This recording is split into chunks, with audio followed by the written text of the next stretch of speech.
Un fluido es un conjunto de partículas que se mantienen unidas entre sí por fuerzas cohesivas débiles y las paredes de un recipiente. El término engloba los líquidos y los gases. Los fluidos están formados por los líquidos y los gases. La viscosidad es la resistencia que tienen las moléculas para separarse unas de otras, es decir, la oposición que tiene un fluido a deformarse. Viscosidad. Mide la resistencia al flujo. Cuanto más viscoso sea un fluido, más fuerza se requiere para moverlo. Fricción que hay entre las capas adyacentes de los fluidos cuando éstas se mueven una respecto a la otra. En los líquidos se debe a las fuerzas eléctricas de cohesión entre las moléculas, y en los gases es por la colisión entre las moléculas. La viscosidad se expresa comúnmente en centipoises. Fórmula para calcular la viscosidad de un fluido. Tenemos tensión de corte es igual a viscosidad por la gradiente de velocidad elevado al índice de comportamiento de flujo. Si despejamos viscosidad queda viscosidad es igual a tensión de corte entre la gradiente de velocidad elevado al índice de comportamiento de flujo. En el caso de los fluidos newtonianos, el índice siempre va a ser igual a 1 y en el de los no newtonianos va a ser mayor a 1. En esta representación de plano cartesiano sobre los fluidos newtonianos y no newtonianos podremos ver sus diferencias. Tenemos que cuando el esfuerzo cortante es directamente proporcional a la velocidad de deformación, es una función lineal, por lo cual es un fluido newtoniano. En cambio, cuando el esfuerzo cortante no es directamente proporcional a la velocidad de deformación, ya no es una función lineal, lo cual representa un fluido no newtoniano, porque su viscosidad ya no puede ser definida. Si vemos el comportamiento del fluido gráficamente, supongamos que la línea que está trazada paralela a nuestro eje de las X es nuestra placa superior y la función que se está trazando es el movimiento que lleva nuestro fluido. Para recorrer esa distancia, nuestro fluido tuvo que haber llevado cierta velocidad y esa velocidad es delta de U. Y si tomamos el punto en el que coincide nuestra función con nuestra placa superior y lo prolongamos hacia nuestro eje, tenemos cierta altura y eso es delta de Y. Si recordamos en nuestra fórmula, nuestra gradiente de velocidad es delta de U entre delta de Y, lo que vendría siendo igual a velocidad entre altura.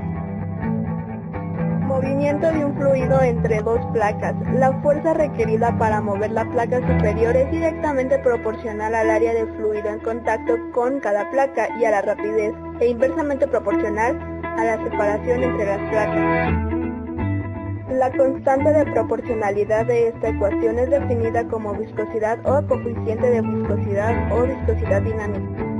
Estas son las fórmulas para obtener el número de Reynolds, donde ρ es densidad de fluido, V con subíndice S es velocidad característica del fluido, D mayúscula, diámetro de la tubería a través de la cual circula el fluido o longitud característica del sistema.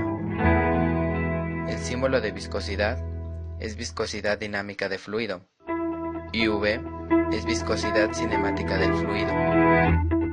Para ser más preciso, el número de Reynolds representa un número sin dimensiones. 1 relaciona la densidad, 2 la viscosidad, 3 la velocidad y 4 una longitud característica del sistema. Es utilizado en problemas de mecánica de fluidos en ingeniería, medicina, biología, aeronáutica y biofísica. Si el número de Reynolds es menor de 2100, el patrón de flujo se considera laminar, y si es mayor de 3000, el flujo es turbulento. Tenemos estas tres fórmulas. La primera es para saber los números de Reynolds, la segunda para saber los números de Froh, y por último la tercera para saber el número de potencia. Para eso hay que saber las unidades, donde ρ es la densidad de un fluido. Sus unidades son en kilogramos sobre metros cúbicos. N es la velocidad rotacional. Sus unidades son en revoluciones sobre segundos.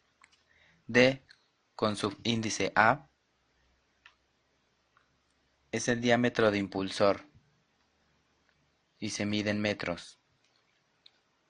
El símbolo de viscosidad es el fluido de viscosidad. Sus unidades son pascales por segundos. Y por último, G, que es la aceleración debida a la gravedad, donde es 9.8 metros sobre segundos al cuadrado.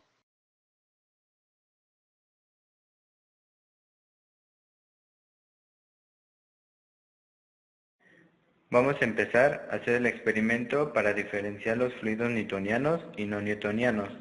Bueno, para eso se debe de saber que un fluido newtoniano es un fluido cuya viscosidad puede considerarse constante en el tiempo, y para eso vamos a utilizar este vaso de refresco y este vaso con agua.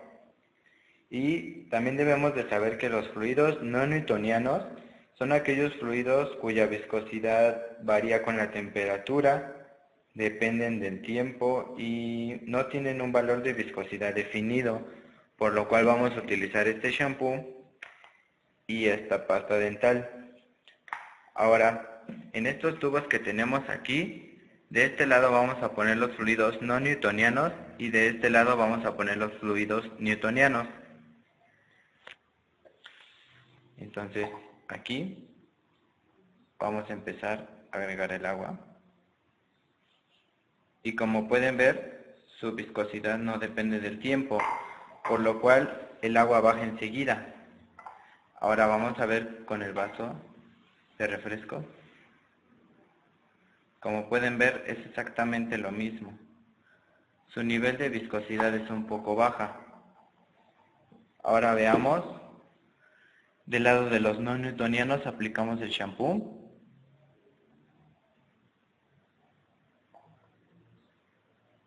Y aquí pueden ver que para que su viscosidad baje, se le podría aplicar una fuerza. Dice que los cuales se les debe de aplicar una fuerza para que comiencen a fluir. Entonces eso es exactamente lo que está pasando. Vamos a ver ahora con la pasta dental.